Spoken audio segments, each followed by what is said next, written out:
OFW ka na gustong magkabahay, akala mo mahirap kahit nasa abroad ka? Para to sa mga OFW na nagtatrabaho para sa pamilya na kinakabahan sa proseso, renters na pagod nang magbayad ng renta, growing families na kailangan ng mas maayos na tirahan, kahit retirees na gustong tahimik ang uuwian.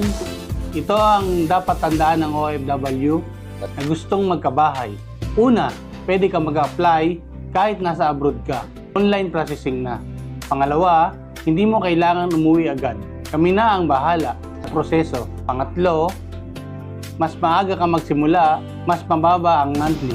Pangapat, habang nagtatrabaho ka sa abroad, unti nang nabubuo ang bahay mo dito. At syempre, piliin ang subok na developer, Epic Homes. 29 years na sa real estate since 1997. Awarded as top developer ng Pag-ibig. At higit 80,000 homes ang naipatayo nationwide. Kaya mahalaga, tama ang developer at tama ang property na pipiliin mo.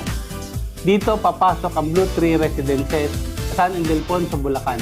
Isang affordable na house and lot, national highway, tahimik na komunidad, perfect para sa pamilyang gusto ng preskong probinsya pero solid ang value.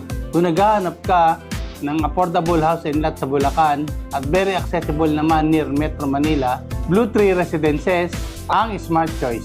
OFW ka man ngayon, may bahay ka na sa Pilipinas. Message mo ako, Luis Dangalan ng RR City Realty for pre-project presentation, site tripping.